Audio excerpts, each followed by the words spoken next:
नमस्ते दोस्तों। आज हम बात करेंगे भगवान श्री कृष्ण के पवित्र स्नान के बारे में और उस दौरान कौन कौन से मंत्र बोलने चाहिए। अगर आप भगवान कृष्ण के भक्त हैं तो ये वीडियो आपके लिए बहुत खास है।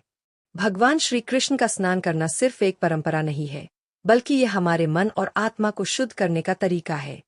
जब हम भगवान का स्नान करते हैं तो हमारा मन शांत होता है, भावनाएं साफ होती है और घर में सकारात्मक ऊर्जा आती है। इसे अभिषेक या स्नान कहा जाता है। इस समय हमें सिर्फ भगवान के सामने पानी, दूध या घी डालना ही नहीं होता, बल्कि साथ में उनके मंत्र बोलना भी बहुत जरूरी है। सबसे पहला और सबसे महत्वपूर्ण मंत्र है ओम नमो भगवते वासुदेवाय। इसे बोलते समय आपको ये याद रखना चाहिए कि आप भगवान के सामने पूरी श्रद्धा के साथ खड़े हैं। इसका अर्थ है, हे वासुदेव, मेरा नमस्कार स्वीकार करें। यह मंत्र भगवान कृष्ण के लिए सबसे शक्तिशाली और पवित्र माना जाता है। जब आप इसे बोलते हैं तो आपके मन में भगवान की छवि स्पष्ट हो और आपका ध्यान पूरी तरह भगवान पर केंद्रित हो। दूसरा मंत्र है ओम कृष्णाय नमः। इसका अर्थ है, हे कृष्ण, मेरा प्रणाम स्वीकार करें। यह मंत्र सरल है, लेकिन इसका असर बहुत गहरा है। इसे बोलते समय धीरे धीरे सांस ले और सोचे कि भगवान आपके सामने है। भगवान कृष्ण की कृपा और आशीर्वाद आपके जीवन में आए, यह महसूस करें।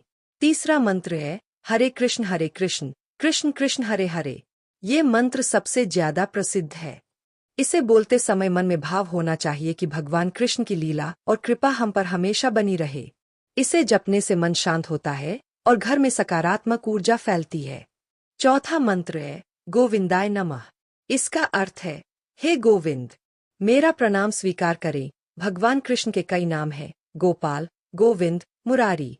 ये नाम भगवान के विभिन्न रूप और शक्तियों को दर्शाते हैं। जब आप इसे बोलते हैं तो ये केवल शब्द नहीं होते, बल्कि आपके मन में भगवान का ध्यान गहरा करता है।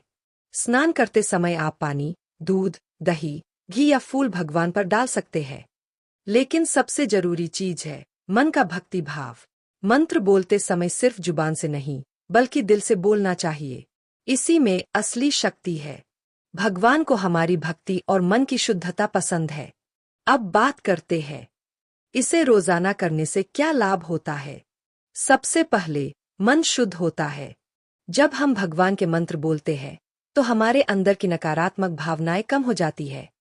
दूसरा, घर में सुख और समृद्धि आती है। भगवान कृष्ण की कृपा से जीवन में अड़चनें कम होती है और सकारात्मक ऊर्जा बढ़ती है।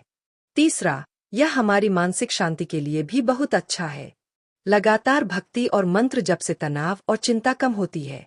अब मैं आपको एक सुझाव देती हूँ। अगर आप रोजाना भगवान कृष्ण का स्नान और मंत्र जप करें तो कम से कम 5-10 मिनट का समय निकालें। पहले ओम नमो भगवते वासुदेवाय 108 बार बोले, फिर कृष्णाय नमः और हरे कृष्ण मंत्र। इस प्रक्रिया को जितना ध्यानपूर्वक और श्रद्धा के साथ करेंगे, भगवान की कृपा उतनी ही अधिक मिलेगी। याद रखें, भगवान कृष्ण के सामने सिर्फ शब्दों का महत्व नहीं है, मन की श्रद्धा और भक्ति सबसे ज्यादा जरूरी है।